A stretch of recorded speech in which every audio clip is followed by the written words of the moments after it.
Alam niyo, just to share, the reason why I really wanted to join this live, galing kasi ako ng Soler, and I just watched Miss Saigon.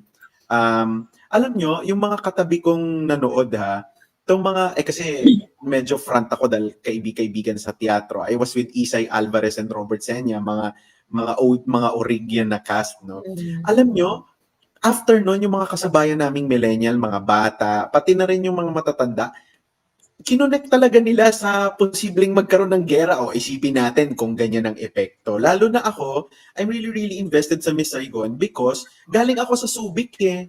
Sobrang dami naming putahan noon. As in, ako may apartment ang pamilya ko na puro mga pokpok ang nakatira.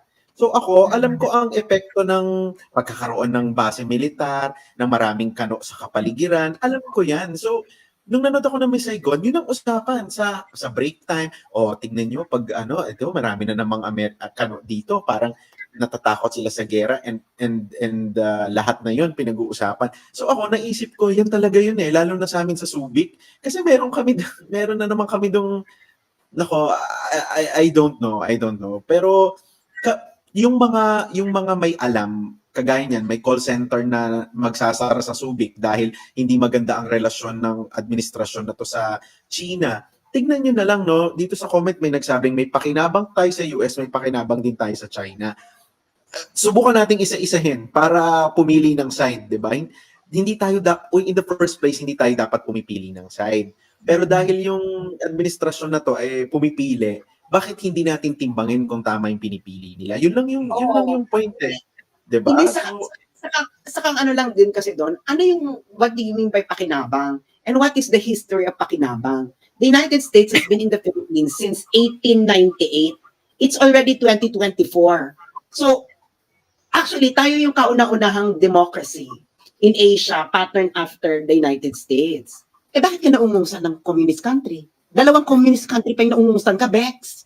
Vietnam. Sas Dr. Bato, attorney, no? Anong pinakapakinabang natin sa Amerika? Let me just ask you. I'll be sa States nito this coming months, no? Ayoko masyado baka mamaya. Pero hindi ko talaga alam kung anong nakukuha natin kanila directly. Sorry.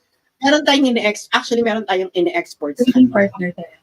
May trading partner tayo sa kanila. May ine-export tayo sa kanila. And actually, nag-i-import din tayo sa kanila. Actually, mga agricultural products. So, ang eksena kasi niyan is meron din silang aid, no? And US din kasi rin ang pinakamalaki pa rin source ng capital, especially hot money. Kaya gustong-gusto ng mga politiko, no? Yung United States. Pero just to close my ipapasa ko ng mic sa iba. Ano ba, can you imagine Daryl Yap? Wala pang Pilipino na hindi ako aalis, wala pang Pilipino nakakapag-breakthrough. Wala pang Pilipino movie director na nakakapag-breakthrough ng Chinese market. So can you imagine, like, a Daryl Yap showing his film to a 1.4 billion market? Audience. Audience. Baka si Daryl Yap na ang bumili ng Viva.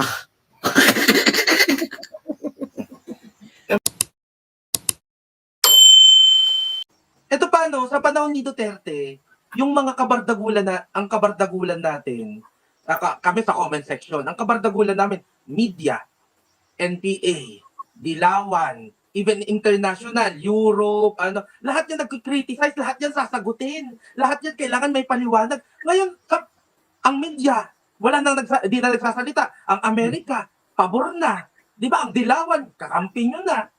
Kami na lang ang na sinasabi nyo, mas marami pa ang loyalist kaysa sa Duterte supporters. Kami na lang. Di ba? Hello? Di ba naalala niyo si Jonathan Head, yung sa ASEAN ko, yung nag-meet kami. Kaya ko siya kilala dahil nagko-comment siya sa page ko. Nagbabardagulan na kami bago pa kami magkita. Yun ang hindi alam ng mga tao. Kaya imagine, BBC reporter nandun sa page ko, nakikipagbardagulan sa akin. Kaya nung nakita ko siya, nandun na ako, kaya kilala ko siya. Kasi kinat-cut yun. Sabi ko, I know you. Ginanon ko nga siya nung nakita ko. Kasi alam ko talaga, kasi nandun siya sa comment section ko na nakikipagbardagulan. Kayo ba? Sino ba nakikipagbardago? Si Sarah Ferguson nga, hindi nyo ma-confront. Sarah Ferguson na lang yan. Mhm. Hindi, di ba yung kay Sarah Ferguson parang mamimisikal pa kasi tumayo yung mga staff eh. May eksena daw na tumayo. So ibig sabihin there seems to be a physical. Meron Kasi yung physical na gustong gawin eh. They want to stop the prof, they want to stop the interview. Ganun yung claim ni Sarah Ferguson. Sabi, ayan na yung mga ayan na yung mga shadow. Nagalabas. And I think that's why the kakampings are happy right now. Ah. Kasi ang mga katunggali nila ngayon sa mga BBM vloggers, parang lumuwag yung kalooban nila. Na parang, Ay, may mas tanga sa amin. Oo, yung parang may ano sila, may parang Hindi. mas magaling tayo dito. Tayo ang Hindi, leader syempre. dito. hindi, syempre, wala na yung mga kabardagulan nila nung panahon ni Duterte. Diyos ko, my God. Di ba, parang, You ang have to consider, mahirap talagang sagutin pag walang achievement. Yes. The politics of result. Yes.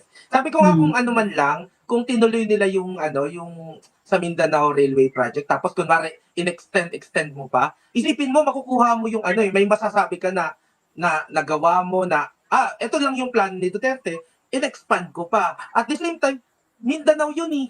'Di ba? Nandun yung ng mga Duterte, at least meron kang Mindanao, may ko sa inyo, may nagawa ako diyan sa Mindanao. So, kahit paano ma-appreciate yan ng mga taga Mindanao na hindi niya lang ginawa yung Mindanao Railway Project, dinagdagan pa niya. So, 'di ba? Kung may bala sana kayong ganun, kaya lang wala di kayo binibigyan ng bala. True. Ayun.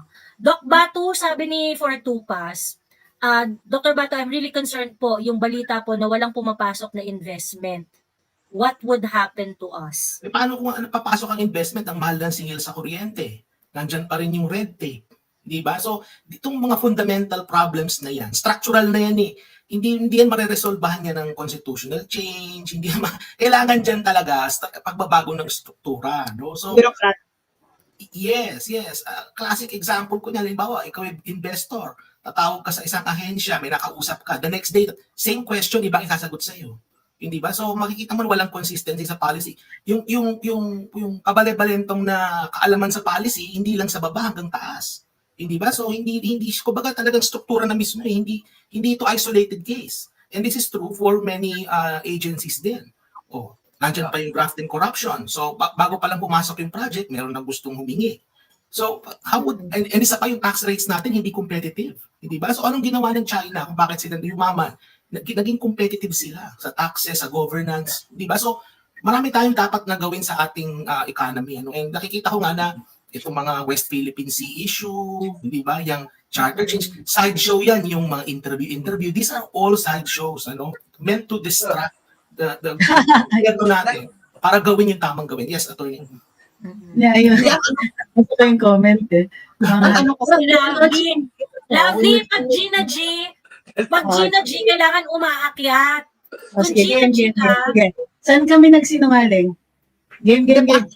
Umakyat ka, Lovely. Bigyan niya ng link. Ang kasi yung Dr. Batu, no?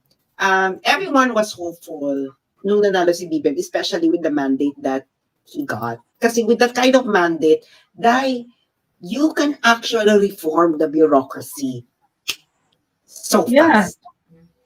Kasi nga, Once ang dami niya sanang nagawa. oo na, yung ganyang mandate. Kasi, syempre, kasi ang reforming the bureaucracy is politically costly. Kaya nga sabi ko, naku, kaya ni BBM, kasi nga, ang laki-laki ng mandate nito. Diyos ko, kahit mawala lang dyan, 10% or 20%. Ngayon, ilan na yung bumaba ng case rating niya from then on? nothing's Ano yung done. na-reform? Ano yung na-reform?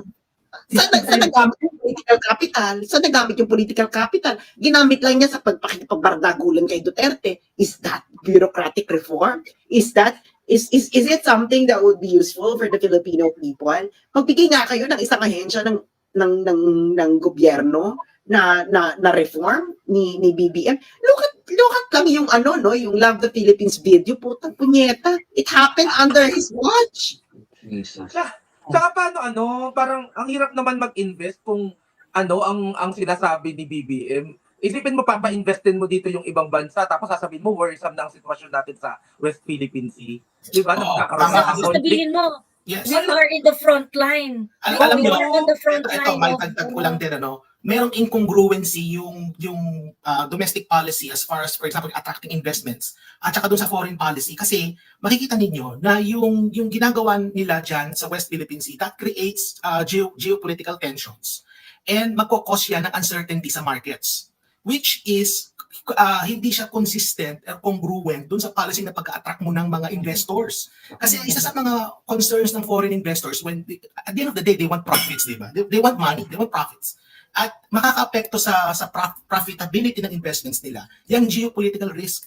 And what they're trying to do is to elevate the geopolitical risk, which in turn would just, woo away investors from coming to us. Hindi ba? So, Pero kalaban hindi mo- consistent eh. Oo, Ang may kalaban mo pa economic giant na pwedeng economic sanction yung bansa mo tapos gusto mo mag-invest sila dito. Hindi, may dadagdag ako, di ba? I'm so happy, na napasa yung RCEP during, under BBM. Ngayon, RCEP is actually an attractive option for investors who would like to access the Chinese market. Okay? Yan talaga kung bakit masaya ang ibang bansa, no? Kasi nga, they would manufacture in the Philippines and then export to China tariff-free. Voila! Di ba? Bongga ka. Ngayon, ang ginagawa mo ngayon, pinasa mo yung RCEP, inaaway mo naman ngayon yung export destination. Actually, kung tingnan niyo yung RCEP, SAS, nakita mo ba? Most of it is the other way around. It's importation. It's papasok ng Pilipinas. Tariff-free. So we entered into RCEP agreements with several countries na wala naman silang market for the things that we're making. But we are the market for the things they are making. So sa totoo lang, grabe yung nangyari dyan. Instead of getting access to the market of as big as China, inaway natin, and then the others na meron tayong RCEP, naging dumping ground ng kanilang mga produkto. Ayun na nga, like for example, yung Vietnam. Yung Vietnam na yan. Hindi ba sakop ng RCEP yung bigas? Ano ka, Trixie? Hindi ba sakop ng RCEP yung hindi ba sakop ng RCEP yung fertilizer? Hindi ba sakop ng RCEP yung sugar na i-import nila from other? Yun yung hindi ko maintindihan. Na parang, it doesn't have any coherence. Di ba, Dr. Bato? Na parang, Classic example ko, look at Prabowo Subianto. Si Prabowo si Prabowo hindi pa nakaupo, October pa siya uupo. Anong bansa pinuntahan niya? China. He went to China. The Americans are talking to the Chinese. Si Yellen kagagaling lang doon. Oh, di ba? Yung German Chancellor, si Olaf Scholz, kagagaling lang doon. So if these countries are going there and talk to China, why are we not talking to the Chinese? Why are we not reaching out to them? Hindi ba? So nasaan na yung mga magagaling natin na mga Chinese diplomat? Yung yung mga magagaling sa diplomacy natin as it relates to China. Ito, Dr. Batu, no? Let me just give you information. We are now, like, for example, itong si Jaime Flor Cruz, no? Jaime Flor Cruz is going to be maybe our last sinologist, great sinologist, si Jaime Flor. Kasi si Jaime Flor Cruz, nag-aral doon ng China, stayed in China, no Chinese culture, but as like the back of his hand. And if you're going to send an ambassador to China, the best ambassador you're going to send to China is someone who knows Chinese culture so well, who can converse well about Chinese culture, who actually knows the language. That's how you actually, parang sinasabi nga, di ba, every dragon has a soft heart. That's how you reach the soft heart of the dragon. Are they utilizing Ambassador Jaime Flor Cruz? Duterte appointed Chito Santoruman, another great sinologist of the country. Look at the benefits during that time. Ang daming, di ba? Attorney Trixie, yung panahon ni Ambassador Chito Santorumana, di ba gamit na gamit si Ambassador Chito Santorumana? And at all aspects yan, art, science, economics, tourism, all aspect ng partnership na cover yan. No? Gamit na gamit siya. Ngayon, you have another caliber ni Chito Santorumana, and then you're not using Jaime Flor Cruz, and it takes so much time, so many years in order to have such kind of caliber, because my God, Chinese history is 5,000 years, and it's so hard to learn this language. And then you're not gonna utilize Jaime Flor Cruz, and Jaime Flor Cruz is how old already? Like I think he's already in his 70s. na magsi-70s na ba si Jaime Flor? Kasi, age in the 70s. Diba? And I do hope, no, si Sara maging presidente, I hope that Jaime Florco still have so much energy in his life and then just he gets reappointed and utilized his police purpose. And we're not doing that. Diba? Sino pinagsasalita niyo about China? Yung mga tao wala ka sa Chinese Kaya culture. na.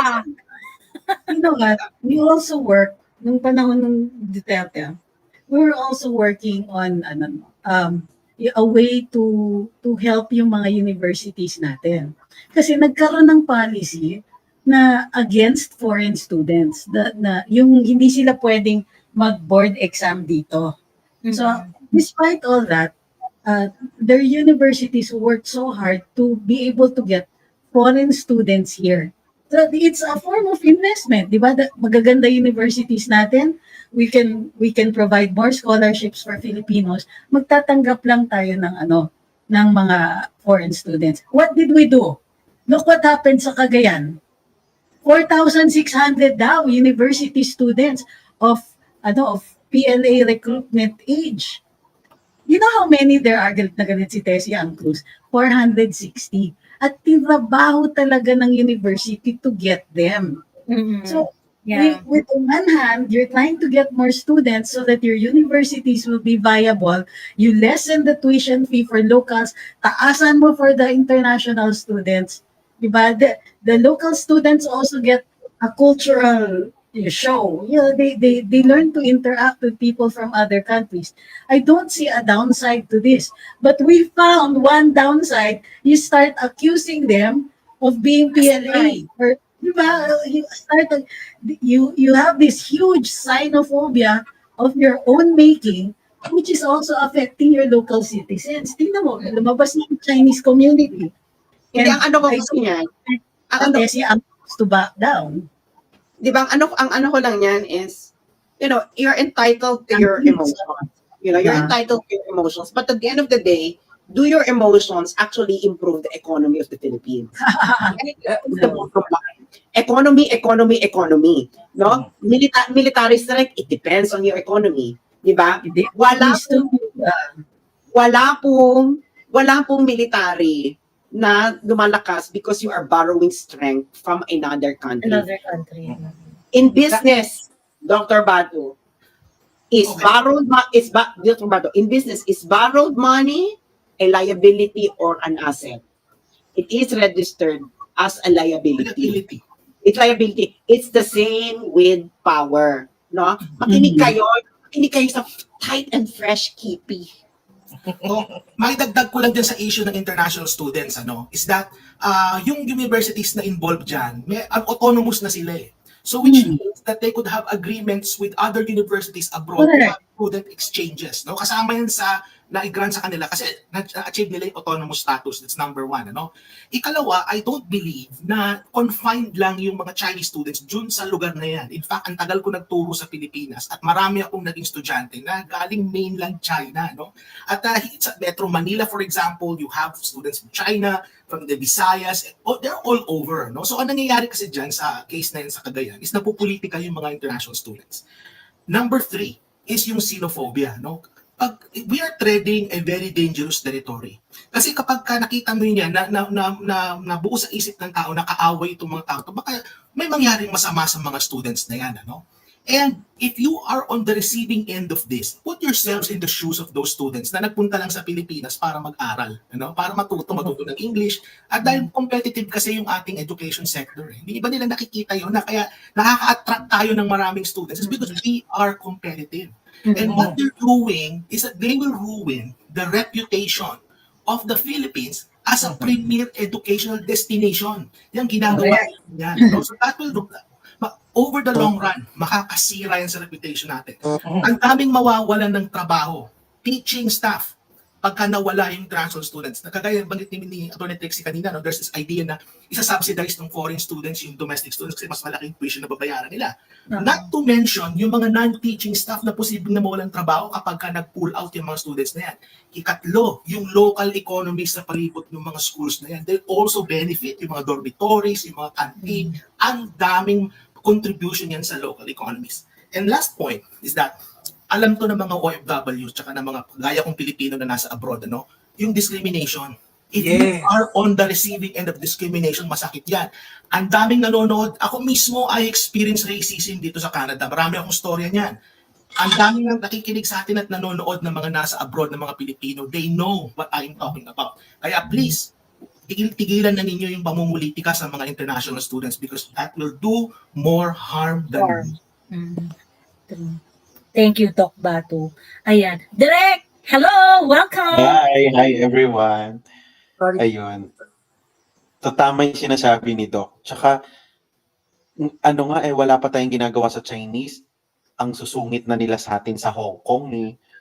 Lalo na kapag ginanyan natin yan. Diyos ko, sobra doon. Di ba hindi natin mapaninindigan yan?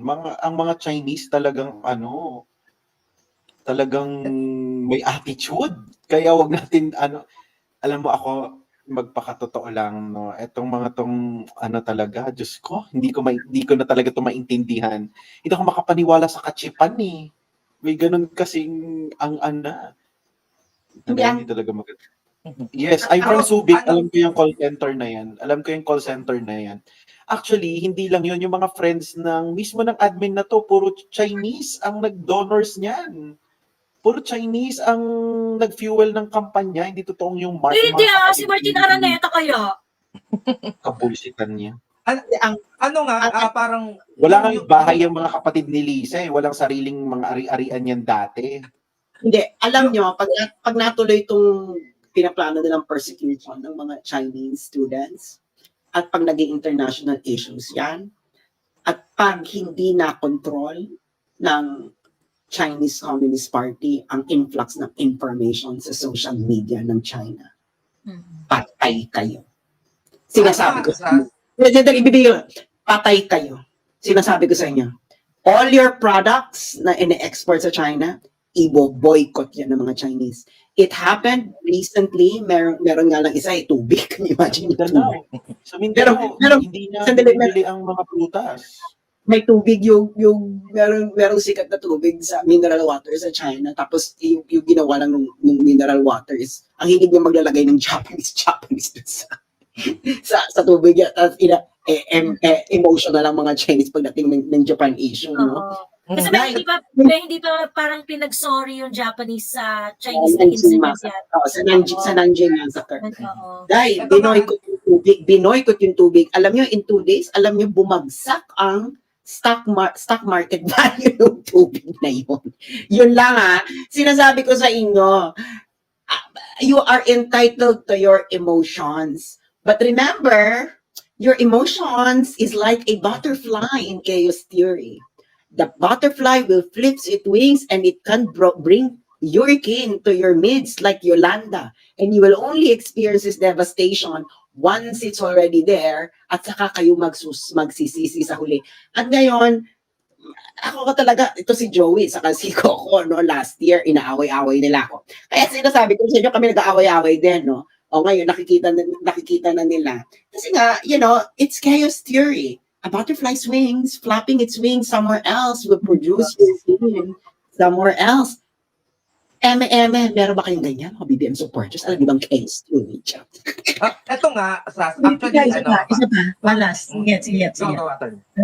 Stock market. Bagsak ang stock market, di ba? Why? It reflects the lack of investor confidence. Hindi ba sila nakikinig? At This is our market talking.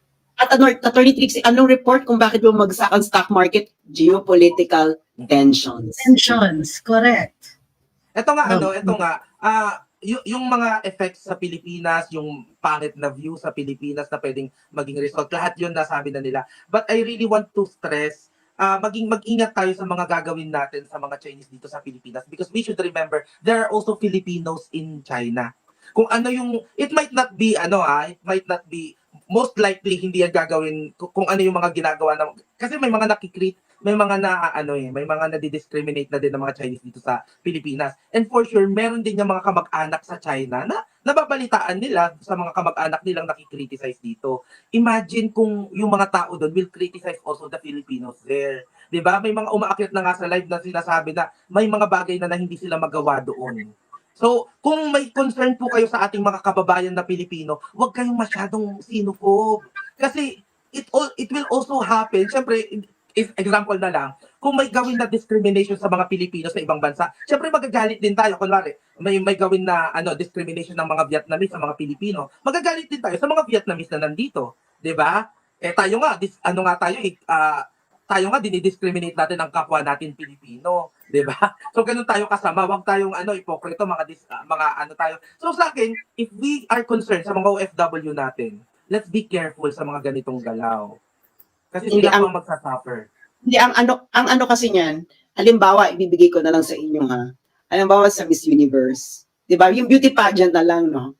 Yung mga Pilipino, ang hilig-hilig nilang, war freak talaga sila, no? Halimbawa, aawayin talaga nila yung pageant owner, aawayin nila yung ganyan, di ba? Oh. Ay, hindi naman kayo may-ari. Hindi namin kayo papapasukin ng top 16. Hindi namin kayo papapasukin ng top 5. Hanggang ganyan lang kayo. Ay, wala ka na magagawa. O di, you lose, no? At tsaka ang image ng mga Filipino pageant fans all over the world, ha? Kasi war shock. Tapos racist pa. Racist pa talaga sila. Totoo yan, ha? Totoo yan. Nakakahiya actually. Di ba? Ganun sila. Ganyan din sila pagdating dito sa Emirates. Sabi nila, mas maganda kami kayo sa inyo. Hindi naman kayo may-ari ng pageant. Di ba naman, hindi mo kayo may-ari ng pageant. Di ba? Sorry kayo. Di ba? So, At saka hindi yung sa nila sa China, hindi ko naintindihan eh. Yung at sobrang daming benefits natin sa China, hindi dahil pinagtatanggol sila, kundi dahil talagang may kapakinabangan sila sa atin. Yun lang yun. Hindi ko alam kung bakit hindi nila alam yan lahat. I'm sure yung mga trolls ng admin na to, I'm sure hindi nila afford ang iPhone. So China lahat ng mga telepono ng mga yan. Mga mahihirap lang yan eh. So anong nila? Malaki ang utang na loob nila sa China. Hindi kaya ko may maintindihan. cellphone sila. Kaya may cellphone sila. Totoo, 'di ba? Hindi yan pagtatanggol sa China, hindi rin pagsasabi na tinatakot natin. Hindi, alam mo, ang mga taga Mindanao, yan ang mga totoong nakakaalam ng pakiramdam ng nasa gera. So dapat silang pakinggan kapag iba yung takot nila eh. Isipin nyo sila na nga yung nakaramdam ng gera talaga. Sa ating mga Pilipino, mga taga Mindanao ang nakakaalam kung ano ang epekto talaga ng gera. Pero dahil sa nagiging relasyon ng administrasyon na to sa China, sila ang unang naapektuhan, hindi na sila makapagbenta ng prutas sa China. 'Di ba? Kasi ang bobobo nung Yun ang inaano ko sa inyo na pag pwede kang magalit pero pag in-internationalize mo yan ng bonggang-bongga at dumating yung news na yan. Kasi ang Chinese party, Communist Party of China, they actually censor news na pwedeng ikagalit ng mga Chinese sa mainland. Yung kasi emotionally kasi ang mga Chinese, no, especially those who are in karamihan yung mga lalo na yung hindi nasa mga major cities, kasi pag mga nasa major cities dead ma lang sila, pero yung mga hindi nasa urban areas or hindi yung mga nasa major universities, hindi yung mga nasa middle class and upper class, they form the bulk of the Chinese. Once they say na i-boycott ang dried mangoes ng Cebu, walang sinasabi ko sa inyo, walang bibili yan overnight, no?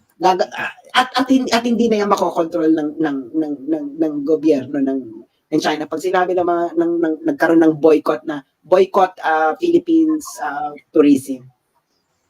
So, sobrang sabi all nakakaano iPhones kasi, made in China, even here in UK. Really? I'm not aware. I'm sorry. Sa China mo yung ekonomiya ng Pilipinas dati top sa buong Asia, 'di ba? Tapos napunta tayo sa part na nasa ASEAN na lang. Tapos kapantay na lang natin ang Vietnam, hindi na tayo yung top, kapantay na lang. Ngayon na uungusan na tayo, papunta na tayo sa Laos. Papunta na tayo doon. Alam niyo, Ngayon, anong tawag pinagkasi dito? namin yung yung state yung situation dito sa ASEAN, yung influence at yung tingin ng ASEAN countries sa China versus the US, nag-grow yung sa China eh. Tayo lang talaga ang nagli-lean forward sobra sa US. So sa ngayon from 30 plus yung China dati, ngayon parang 50-50 na ang US at China, and yung sinasabi kong mga lower sa atin, maka-US sila, while tayo maka-US, sila maka-China. Natatakot ako, baka because of these wrong decisions, maungusan na nila tayo. Maungusan talaga. Kita mo, yung train dun sa Mindanao, hanggang ngayon naghahanap pa rin sila ng funders. Oo. Di ba, naghahanap Actually, pa rin yung- naumusta na just to share. tayo, Kuya Miko. Kasi dati, yung natin, yung mga classmates natin, Indonesia, Malaysia, they are now way ahead than us. At yun ang ka-level na natin in terms of competitiveness. Ganyan. Ang kasabayan na natin, Cambodia, Bangladesh, Laos. Di, alam mo kasi correlated din yan sa governance eh. So makikita mo na itong mga bansang nabanggit ninyo, kagaya halimbawa ng Malaysia, Thailand, Vietnam, nagkaroon ng massive improvement sa kanilang governance. No? And dahil dyan sa pag-improve ng governance nila, nakaka-attract yan ng investors, nakakapaglikha yan ng maraming trabaho. Kaya makikita mo na nag-improve yung standard of living and yung economies ng mga bansang to. No? So makikita mo. Alam Doc, alam niyo, I've been to Bangladesh. Sobrang ganda ng trend dyan. Sobrang ganda ng transportation. Sorry, pero kung sinasabi natin ka-level natin ng Bangladesh, kung taga Bangladesh ako, baka taasan ko kayo ng kilay. So, maganda kung... mo, sa Bangladesh, na-maximize nila yung kanilang delta, yung Ganges River Delta. Meron silang mga ferries dyan na talagang very efficient. Sakay ka lang, makapunta ka sa kabilang side ng river. Hindi kaya sa atin yung Pasig River natin is very underdeveloped. No? I think we could learn a lot from the Bangladeshis, no, in terms of how to fully utilize yung kanilang river and water systems in terms of transportation. Saka grabe ang manufacturing ngayon ng Bangladesh. Sa Middle East, grabe mga products from Bangladesh. Hindi, kasi ang nangyayari ngayon, I will address it to si TJ Benigal. Sabi niya, Apple will be moving its production facility from China to Vietnam to protect its supply chain. Actually, yung protect supply chain na yan, that's propaganda. What they're doing is they're actually protecting their profits. Ano ba? These are capitalists. No, they will move where the cost of production is going to be much lower. And second, kasi kaya sila mag-move because they cannot compete anymore with Huawei. They cannot compete anymore with Xiaomi. They cannot compete anymore because the industrial production system of Huawei and Xiaomi is so fantastic that they can already produce EVs, cars. Have you seen Xiaomi? Natulog lang tayo. Yes. Napoproduce na ng may car electric na. cars. Napoproduce na ng electric cars ang Xiaomi, at yung Xiaomi hindi lang to electric cars, lahat ng appliances, parang lahat na hindi lang sila cellphone, ganun Tsaka yung ka-efficient. appliances nila, aesthetic ka. Talagang Yes, aesthetic. Ang diba? ganda. At mura, Daryl, di ba? Ang Xiaomi, ang mura ng ilang Yes. Tapos, kaya nga sabi ko sa inyo, ang Apple ba nakakapag-produce ng kotse? Hindi. Can you imagine gano'ng katagal na yung Apple lang sa industry? Hindi sila makapag-produce ng kotse, ha?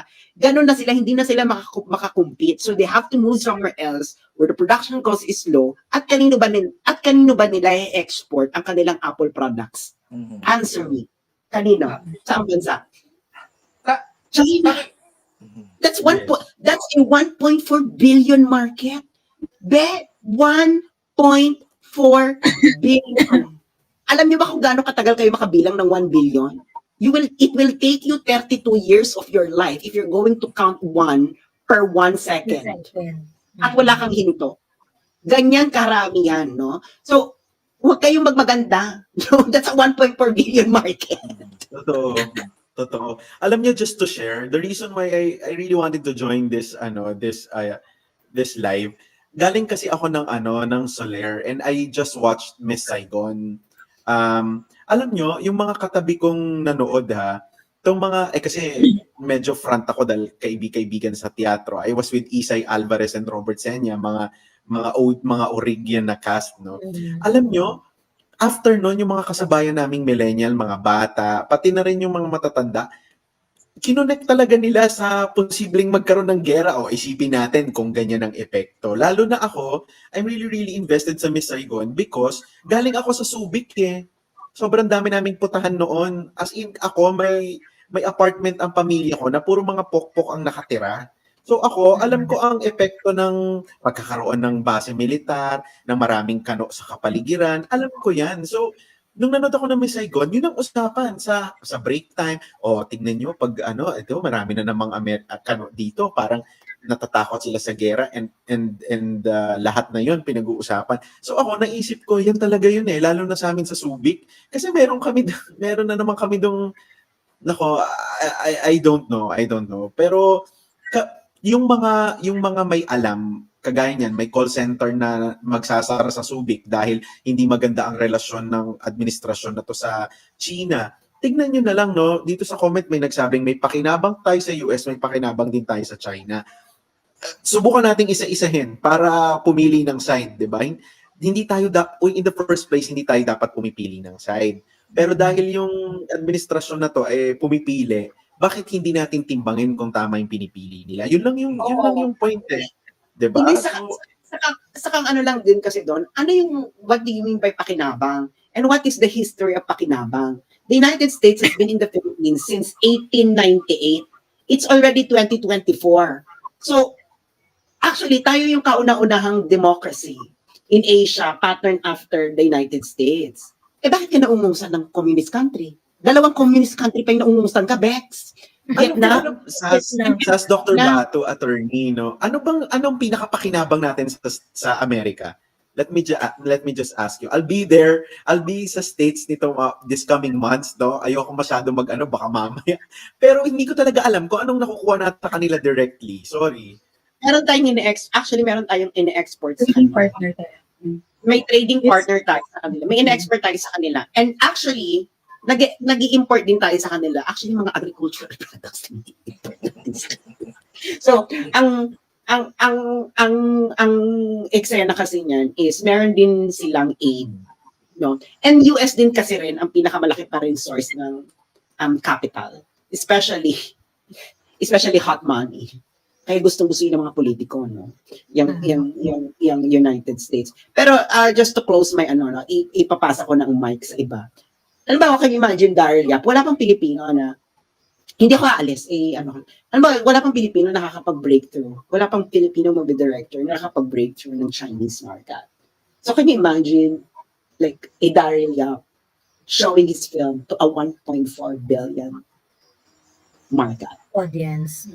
audience? Baka si Daryl Yap na ang bumili ng Viva. Masagot ko lang yung tanong ni Direk, in terms of contribution, Direk, kung titignan mo yung remittances natin, kasi remittances pumapasok sa Pilipinas, this accounts to around 13% of our gross domestic product. About 13%. And last year alone, 42% ng total remittances galing sa US.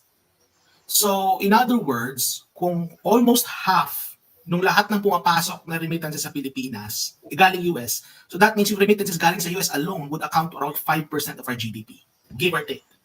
So, which means that, kasi marami nagpapadala, hindi ba? Marami tayong OFWs tsaka mga Filipino-Americans, di ba? So, nagpapadala sila. Ayan, kakikita ko lang ngayon sa BSP data, no? 42% of the total remittance come from the US.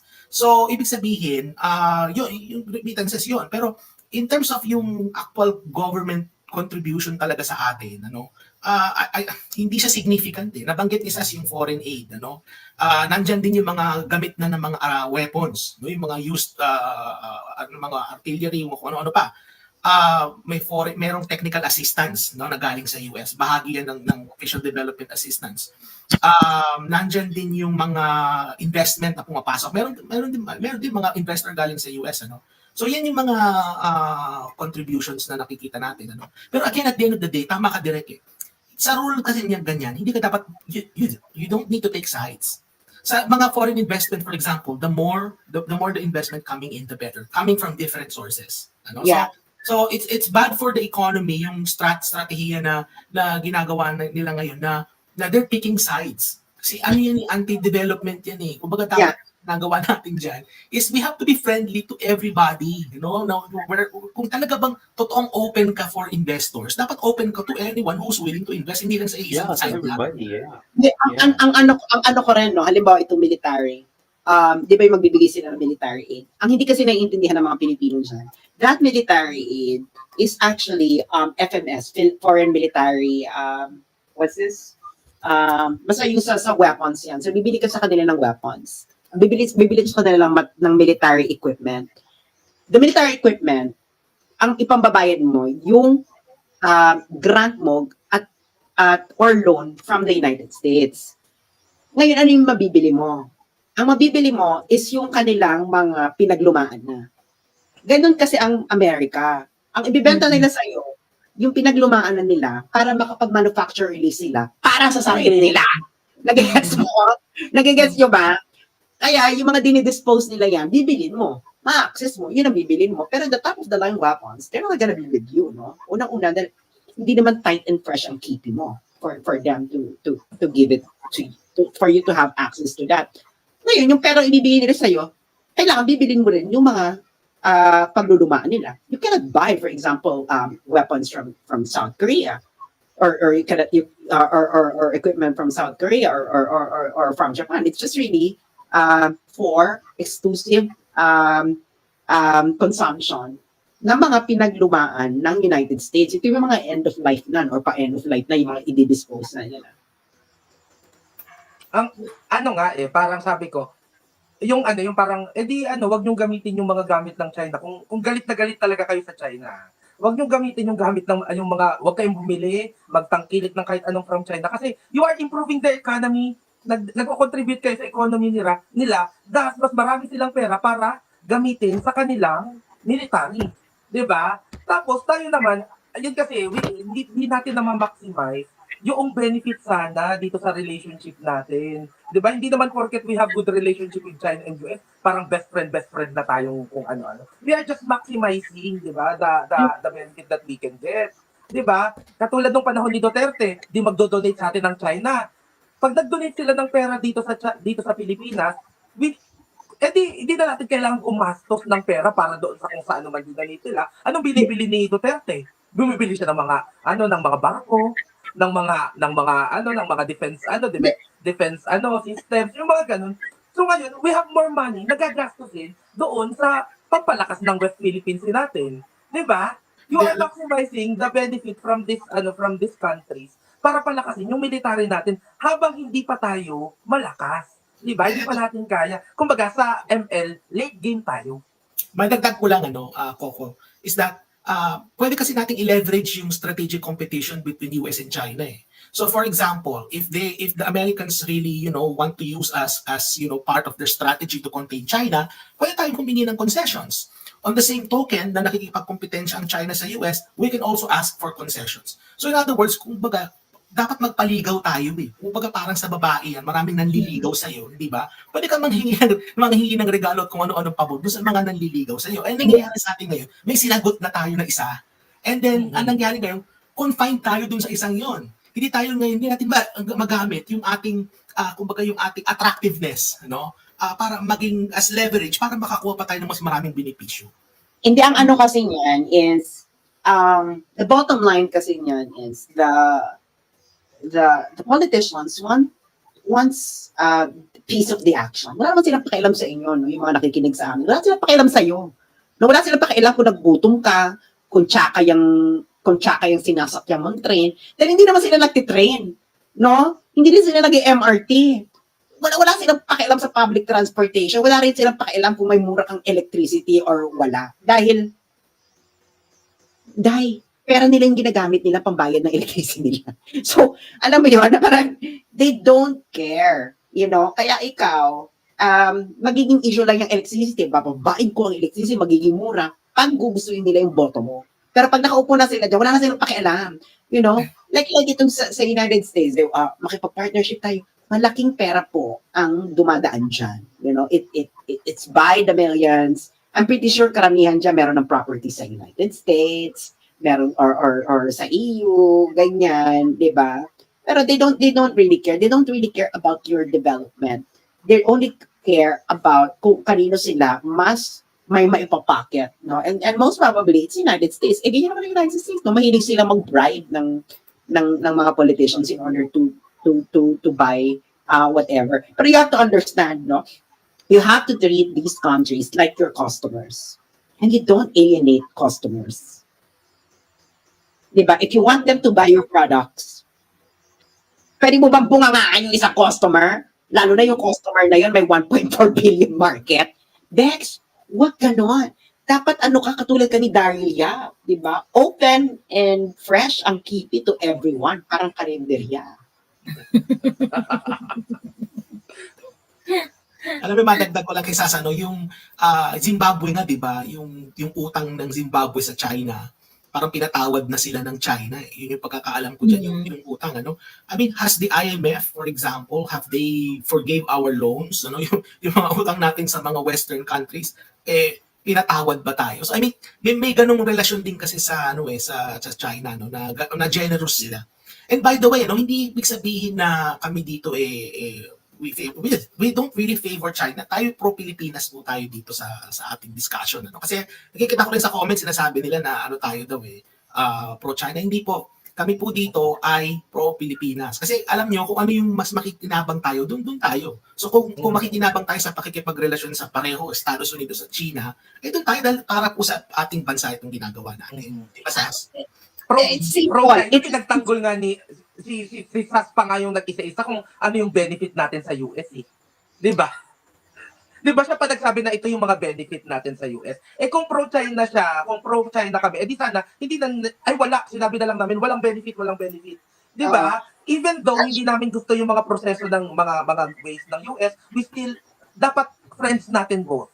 We should have good relations. Actually, ako, I don't mind people calling me pro-China because I'm really pro-China. I'm also pro-US. So, the moment you choose one, you're gonna be anti to another. So, dapat walang ganun. They should be pro everybody. Dapat nga ganun Diba? Bakit maganda ba tayo? Para mag-ina-inarte ng ganyan? Ganun ba tayo kaganda? Para mamili-mili ng, hello? Ako kasi, no, at the end of the day, at the end of the day is you have to have a measurable outcome ng iyong ginagawa, no? Ngayon, kung sa tingin mo, yung gusto mong bang-bangin yung China, gusto mong magsisisigaw dyan, pumunta ka dyan, alam mo yun, magsisigaw ka na, anti-China ako Bleh! Then, show us ano yung na-achieve mo. Na-achieve mo ba, napaganda ba yung ekonomiya mo? Or lalong tsumaka yung economy mo. Diba dapat meron kang metrics, diba? Otherwise, epal ka lang. 2 billion pala yun, doctor. 2 billion ang kinwits ng China sa Zimbabwe. It's 2 billion. Correct. Laki. Ang total na utang daw ng public guaranteed debt ng Zimbabwe is 17.7 billion. 12.7 was external, 5 billion domestic. Doon sa 12.7, malaking part daw nun was from China. Most of its foreign debt was purchased from China, as it is ineligible for loans from multilateral creditors after defaulting on repayments for over 20 years. So yung external debt nila, karamihan pa doon, China, kasi China lang naman nagpapautang daw sa kanila dahil bad record na nga doon sa Zimbabwe to begin with. Ayaw nyo ba yung sitwasyon natin yung panahon ni Duterte? Parang pinag-aagawan tayo ng US at China. Di ba? Si US ayaw tayong pagbilhan ng ng vaccine hangga't hindi natin yung mga sovereign assets hindi natin ginagawang collateral. Si China binigyan tayo. Di si US nagbibigay na din. So nililigawan tayo ng dalawang bansa. We are getting benefit from both countries. You're very romantic there. Kaya tayo binigyan ng vaccines ng United States dahil kinancel ni Duterte ang termination. Yung Let me just put it out there. No, yun ang hindi sila talaga magbibigay noon hanggang hindi mangyayari yun.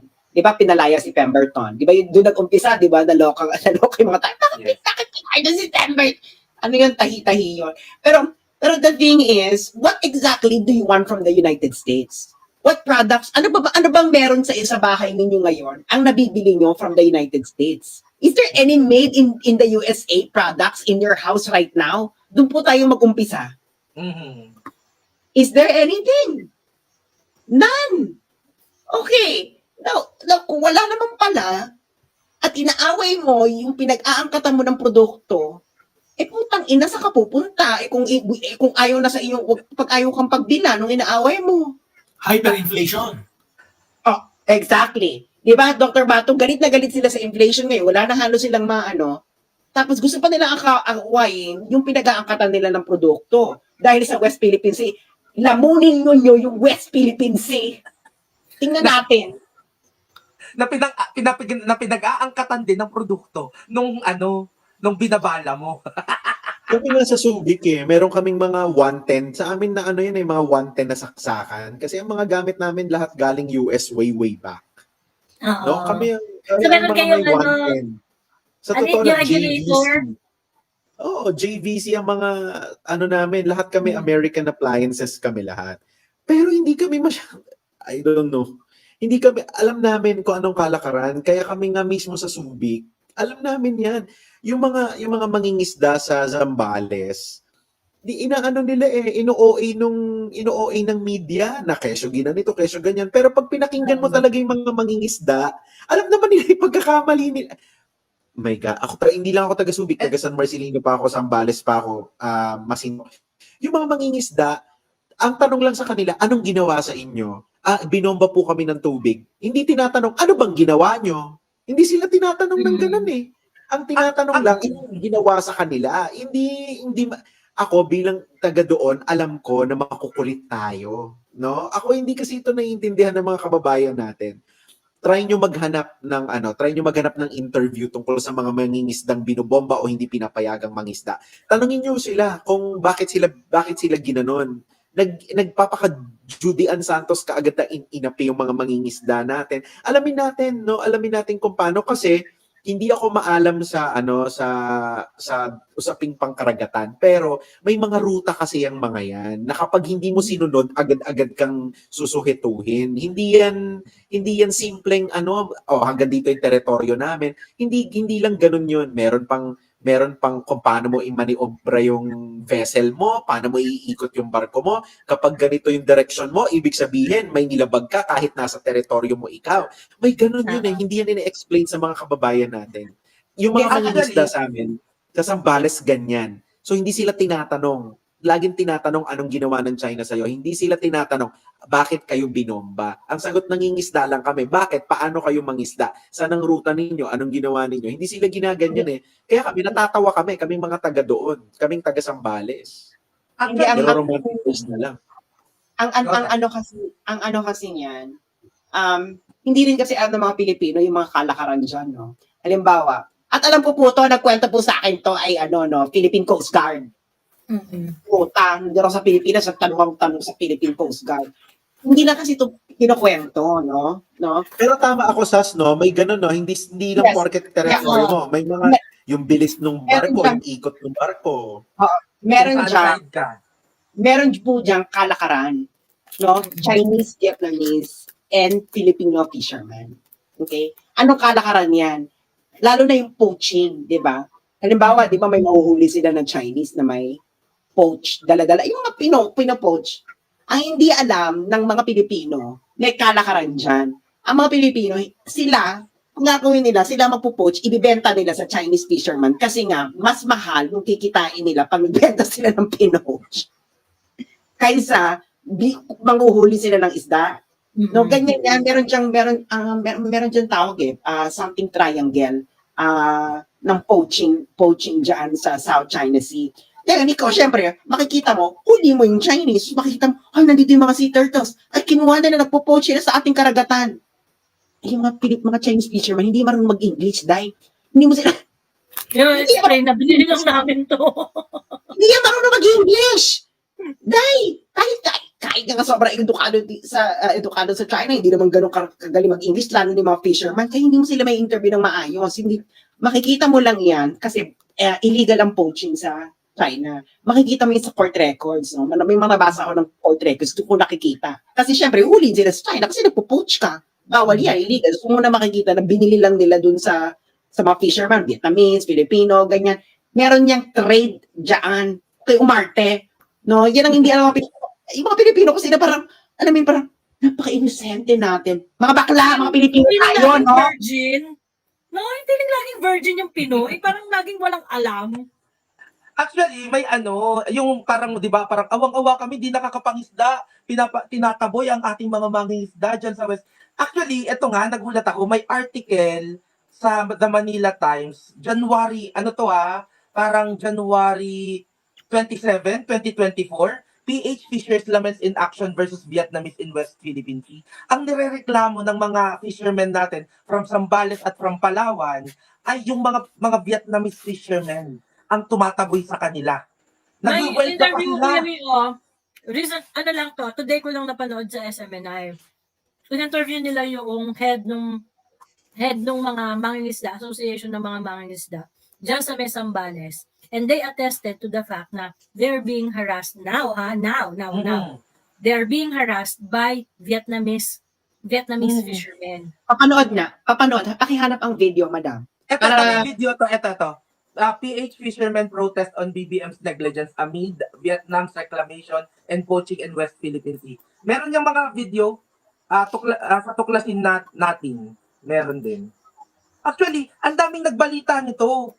Tapos sila, ang sinasabi nila, it's Vietnam. It's Vietnam. Hindi kasi nila iniisip ganito, no? Makinig kayo. Makinig kayo, mga kababayan ko, sa tight and fresh kipi. Okay. Ganito po yan, ha? Makinig kayo. Ang China, meron silang fishing ban, moratorium. Okay? Ngayon, dahil kiniklaim nila ang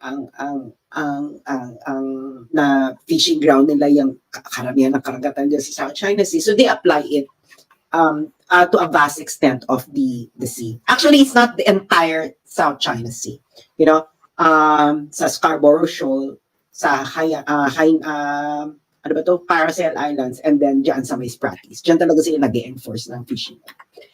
Now, ang moratorium nila, kailangan nila ipakita sa mga Sorry, fishermen ano nila. muna daw yung moratorium? Ano muna daw yung moratorium? Fishing ban. Fishing ban. Kasi, ang ano nila is kailangan ma-replenish yung mga isda-isdaan. Ano yan? Seasonal yan. Seasonal. So ngayon, Para yung mga nangingitlog, hindi mo yung yes, mga para ma-replenish, okay? Ngayon, ang ginagawa nila yan, no? They have to make yung mga fishermen nila na hindi lang sa kanila applicable. Okay?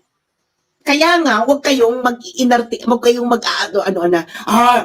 nangingisda na tayo, ganyan. You have to quiet down kasi nga meron silang domestic audience na kailangan nilang sabihin na, sa lahat ito applicable ito sa lahat, root, charva. Ayun, ikaw, hindi naman, pwede kang mangisda, pero you have to quiet down kasi nga, kinokontrol nga nila yung traffic ng kanilang mangingisda. So you have to understand domestic Chinese politics na ang karamihan ng Pilipino at hindi. Dahil hindi naman sila marunong mag-Chinese. Hindi ba? Unang-una. Di ba? Di ba? Wala kayong alam. Aminin ninyo, wala kayong alam sa domestic Chinese politics, period. Ang binabasa ninyo, second-hand information ng mga tao rin walang alam. As simple as that. If you don't know how to read Mandarin, shut up. Okay? As simple as that. So, tuloy. Ayan. Ito yung, ano to today lang to ni-report ng SMNI actually. Itong na to. Mga Vietnamese at hindi Chinese ang problema sa Scarborough Shoal ayon sa mga mangingisda. Narito ang balita ni Almar Forzuelo. Sinabi ng isang leader ng asosasyon ng mga mangingisda na mga Vietnamese at hindi lang mga Chinese ang problema ngayon ng mga Pilipinong mangingisda. Sa panayam ng media kay Fausto Cacuto Alpay, chairman ng Subic Commercial Association, na karamihan sa mga mangingisda na nasa Scarborough Shoal ay mga Vietnamese. Ayon kay Tatay Fausto, nung huling punta nila sa Scarborough Shoal ay nasa 50 mangingisdang Vietnamese ang kanilang namataan doon. Ang kalaban po dyan ngayon, yung mga Vietnamese na nagsisipag-ilaw, yan po ang marami dyan ngayon. Kaya po nung minsan lumahot yung bangka ko doon ay kakaunti na nauli. Dito sila nakahuli sa malapit dahil nasa 50 Vietnamese ang nandun sa palibot na Scarborough. Ang problema, kinukuha umano ng mga Vietnamese ang kanilang nahuhuling isda. Ang ano po ng mga Vietnamese, lahat ng mga makikita nila mga payaw, siyempre po mga high-tech yung kanilang mga gamit. Alam nila kung alin payaw ang maraming laman. So, paano nyo naman nasabi na mga Vietnamese yung sinasabi nyo nagpapailaw? Paano nyo nasabi? Wala naman sila ma'am na bangka na kagaya ng bangka namin na may kinatigan, lahat po sila mga landya. Tsaka makikita mo naman po sa banner, sa vlog. Ngunit aminado si Kakuto na noong nakaraang taon, mga Chinese ang pumutol ng kanilang payaw. Dito pong mga, hindi naman 2023, bago mga buwan po yata yun ng mga October, November, may ini-award sa asosasyon na isang payaw. Sa kagustuhan ko po na matulungan ko rin yung mga membro ko ng mga hook in line, nag-request sila sa akin na doon ko raw ihulog sa Scarborough. Ay hindi pa naman po namin naanihan, pinutol lang ako. Samantala, para maprotektahan ang mga mangingisda, Ayun, anyway, ayan. Ayun. So, Kasi bago yun lang nga. yan, ha? Saka madam, nag-welga na sila. Pumupunta na sila sa streets para lang mapakinggan na Vietnam, Vietnam. Tapos tayo puro China, China. Hindi, ang ano ko kasi dyan, no, the thing is, the money in fishing is not really yung manghuhuli ka ng isda. Okay? Ang pera sa isda really is if you industrialize the fishing, yung post-processing, no, yung magkakaliskis ka, yung lilinisin mo, ibabalot mo, or kung gusto mo sa higher ka pa ng value chain, may breading, ganyan. Ganyan po ang tunay na long term diyan. Ayan. Oo. Kasi like for example sa Netherlands, right, that's a fishing community, no. It's very expensive to buy fresh fish in the Netherlands kasi madaling masira yan, that's perishable, no. After 2 days, 3 days, kailangan ma-dispose nila yan. So a lot of fish are being processed at yun yung nilalagay. At yun din yung binibili ng tao. Kasi nga, it saves time. No? Kaysa naman ikaw pa magkaliskis, ikaw pa mag-breading, ganyan, bibili ka na lang ng breaded na, etc. Iluluto mo na and then saves the day. Diba? Ngayon, itong issue nila dyan, why don't you just have a joint fishing venture? No? Ikaw magpa-process dyan sa Pilipinas, ikaw magaganyan, and it actually trickles down to a lot of to different parts of the value chain. May logistics, meron kang mas marami kang ma-hire, 'di ba? Kasi yun, bibili ka ng isda, ibebenta mo. Ilan yung na-hire mo diyan? Compared doon sa industrial fishing scale. 'Di ba, Dr. Batu? O nga, madagdag ko rin sa kasi mas malaki yung value added na na-generate kapag merong higher form of processing involved. Kasi kung kung extraction ka lang ng fish, for example, maliit yung value added nun sa economy mo. Pero kung meron ka ng industriya dyan, meron kang, iniisip nila, very shallow yung freezer. Bababaw yung freezer, hindi yan. Kailangan dyan processing talaga. So halimbawa, yung banggit mo yung pagbe-breading, filleting, cleaning, pati cannery na rin kung gusto mo. And maganda din sana makipag-partner tayo sa mga ibang bansa na kung saan nandyan yung investment na magtatayo ng mga processing na yan. And meron ka ng siguradong market. Diba? So, process yun, meron ka ng siguradong pag-i-export. Hindi yan nangyayari kasi sa atin. Yung ating fishery sector, puro tayo import sa fisheries natin. Hindi natin dinedevelop yung internal industrial capacity ng fishery sector natin. Kasi ang gusto ng mga politicians natin, they want the fisher folk na maging mahirap at umaasa lang sa kanila para tuloy-tuloy silang maboto sa pwesto. That's the bottom line. Yes. Kaya kita mo, yung mga mangingisda dyan, sa San Marcelino ka ba? Yumaman ba yung mga mangingisda nyo dyan? Mayaman ba yung mga mangingisda nyo? Dahil ang mga mangingisda sa Netherlands, dahil mayayaman. Dahil, kaya kung nagka-jowa ka ng mangingisda sa Netherlands, ay dahil. Bongga ka. Kayo ba? So, nagkajawa ka ng mangingisda sa Netherlands, Sas? Pakbody lang naman. Charot. So, di ba? Di ba, kayo ba nangarap ba kayong magka-jowa ng mangingisda? Hindi, di ba? Dahil nga yung mga mangingisda sa atin is ma-J pa rin. Paano naman hindi magiging patuloy yung paghihirap nila? Extraction pa rin sila. Sa wala namang karagatan sa San Marcelino. It starts with Subic and then magja-champion ng San Antonio hanggang dulo na. Kami, yung bayan ko sa Zambales, yung San Marcelino, talagang ang alam lang nila pagdating sa isda is boat to market. Yun lang ang perspective nila dyan. Ang pangingisda sa kanila diretso sa palengke. Ganun nga kaya sabi ko, ano yan? Wala na yan, pasay na yan. That's my God, hindi kayo yayaman dyan. Hindi kayo yayaman sa ganyang kalakaran ng buhay, no? ang ano niyan is processing kasi nga pag pinrocess mo yan, it has a longer shelf life, no? It will be there for 2 weeks, naka-freezer. And yan talaga yung mas bibili ng mga tao, yung mga fresh fish. That is actually a luxury, no? Alam mo, sa Vietnam, mayayaman din ng mangingisda. Sa Vietnam, Yes. mayayaman ng mangingisda. Because ang ano na nila dyan is industrial fishing. Kaya nga itong mga cooperative na to, no? Diyos ko dahil, sampaling yung mga politician, yung sabi niya, I want fishing venture, I want to access the 1.4 billion market of China. Yan ang sabihin ninyo. Eh ngayon, anong market ang ina-access ninyo? Eh di natali pa ng San Marcelino. Bakla, i-compare mo naman yung tali pa ng San Marcelino sa 1.4 billion market ng China.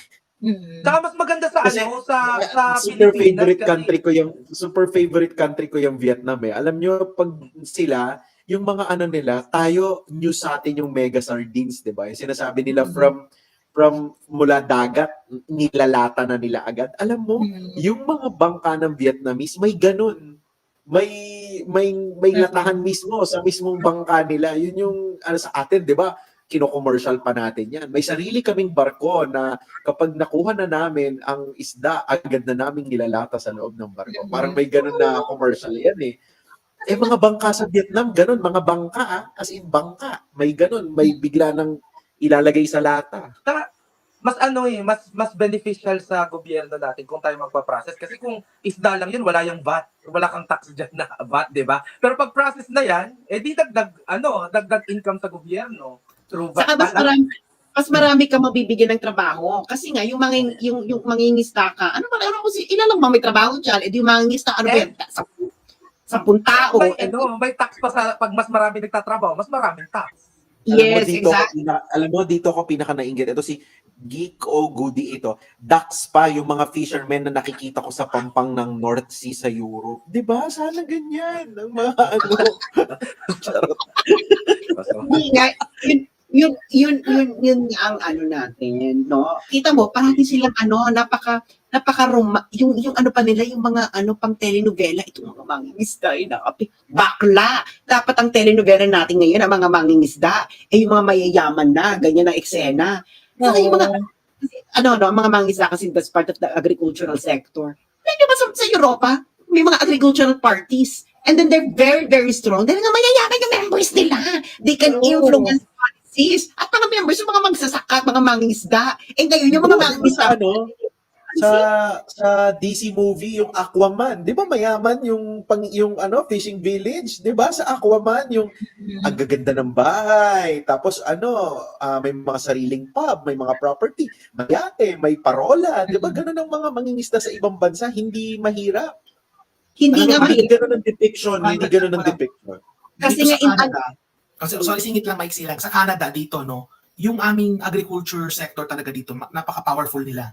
Lalo na yung sa dairy, no? Alam mo dito sa Canada, hindi ka makakabili ng imported na gatas. Katabi lang namin ng US, ha? Lahat ng gatas namin dito made in Canada. Kasi ayaw nung mga dairy farmers namin, ganun sila kalakas mag-lobby na hindi sila pwedeng mag-angkat ng gatas, ano?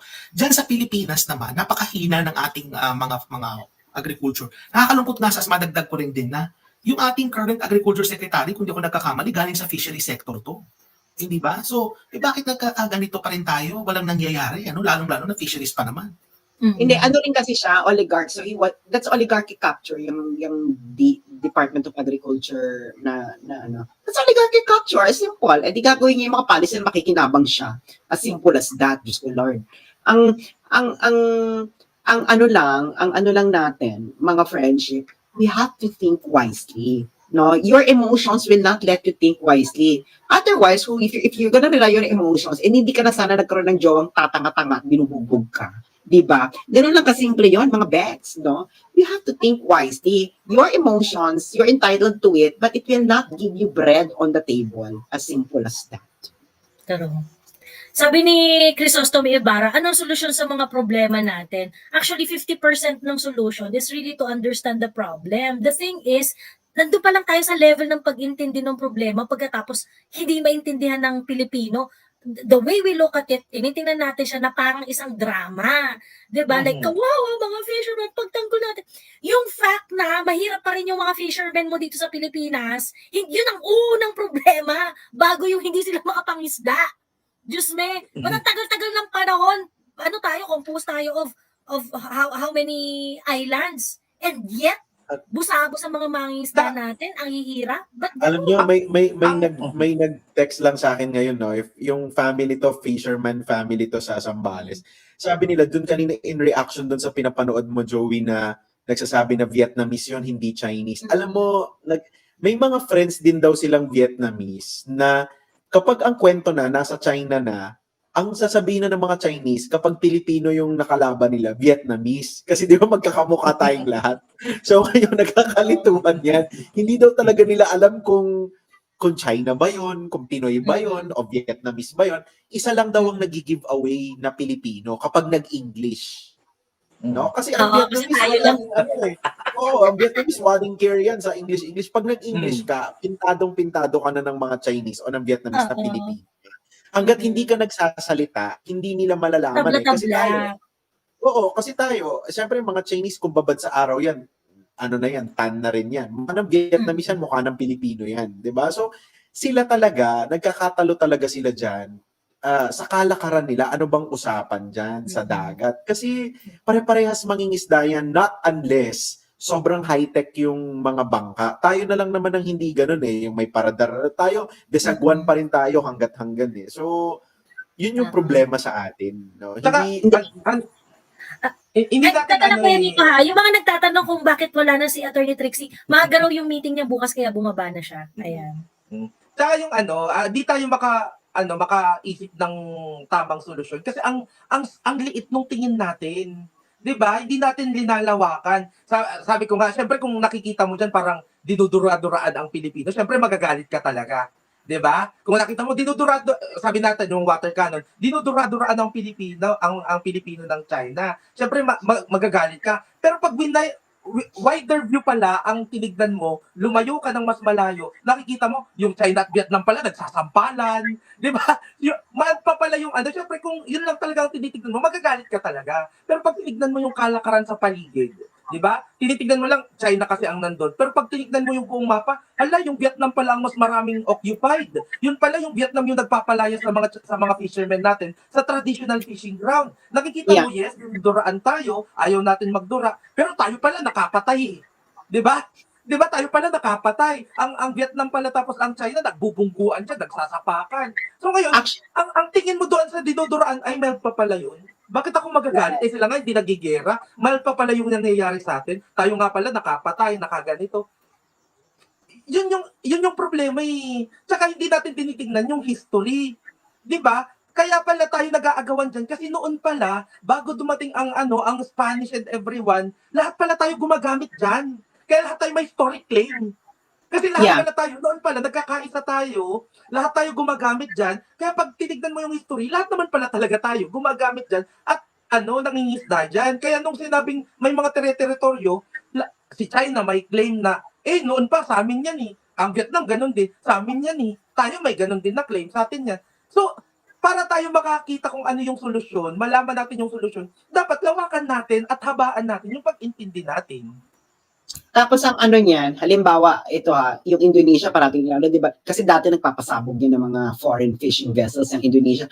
Ang hindi alam ng mga Pilipino, ang pinakamaraming pinapasabog dyan is Vietnamese fishing boats. No? Kasi talagang yan talagang away talaga nila ng Indonesia. Pero yung Indonesia, nalaman nila na ay shit, hindi productive tong ginagawa natin. So they're now exploring a joint fishing ventures. Kasi bakit kita makikipag-away, magnegosyo na lang tayo.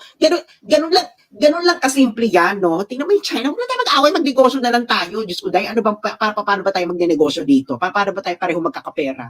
Ganun lang yan, kita mo si Daryl Yap, very negosyante. Diba? Lahat yan. Ganyan yan. Kesa magubusan tayo ng pinundar na barko, diba? Magnegosyo tayo para marami tayo pareho barko. Magnegosyo na lang tayo. Ano ba yan? Bakit kailangan tayo mag-away? Magnegosyo na lang tayo. Pareho naman pa tayo nagkiklaim. Di magnegosyo na lang tayo pareho. Simple. Ang negosyo ng Amerika, away eh. ang negosyo ng Amerika away. Armas. Yun Yun ang yun. negosyo nila, armas. Oh, Ngayon, ikaw naman, yun. yung sila naman, ang ano naman nila, gusto tayo ng Amerika, tutulungan tayo, bakla, ginagawa ka lang ng Amerika, ng demonstration ng mga weapons nila para sa kanilang future customers. As simple as that, no? Wala silang pakialam sa'yo. Hindi. Ito nga, Hindi, di ba, may- Sas? Hindi sa'yo. May military base tayo noong 1970s dito sa Pilipinas, pero naagawan tayo ng Vietnam sa Southwest K.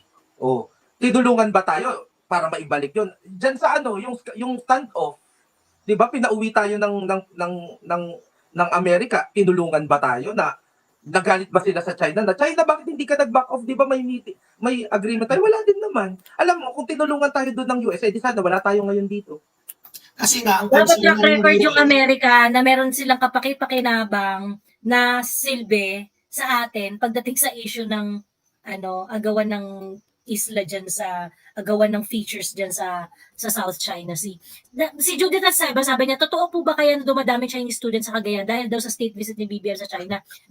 Judith Esteban, ganito po, marami pong Chinese student sa norte, unang-una kasi yung mga state university dyan ay talagang nagtrabaho upang magkaroon ng mga Chinese foreign student dyan.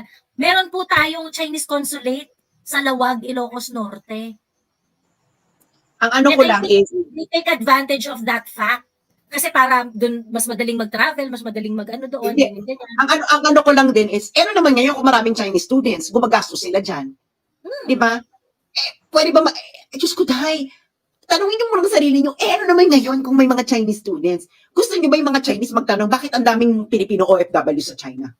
O Hong Kong, sa Hindi lang China? sa China. Napanood nyo ba yung interview dun sa dun sa Region 2? I don't know if it's Tuguegarao or Isabela. Tinatanong nila yung tindera, nababahala po ba kayo na maraming Chinese Yung students. dito sa na students? Sabi nung tindera, oo, nababahala na kami. Tanong nyo kung ano tinitindan niya. Ano? Siomay. Bakit daw siya nagmamahal? Nababahala daw siya dahil ang dami daw Chinese students doon. Bakit ka mababahala, girl? Nakakatawa. Bakit daw siya nababahala? Hindi, ang ano kasi niya, edi tanggalin niyo yung mga Chinese students, edi, sa ano yung gigitain niyo? Parang, alam niyo, kaya lang yung naging issue dahil may EDCA dyan. So, alam niyo na kung sino ang nagpo-provoke ng issue. Iba Alam talaga, niyo yung governor ngayon, yaman yung governor ng Tuguegarao ngayon, ano na, di ba, na siya, nabalitaan niyo ba yun? O, before siya maganyan, nagsalita siya, wala naman ako nakikitang masama kung maraming Chinese students dito. Bago tayo lumayo, parang si Dr. Bato may gustong sabihin kanina.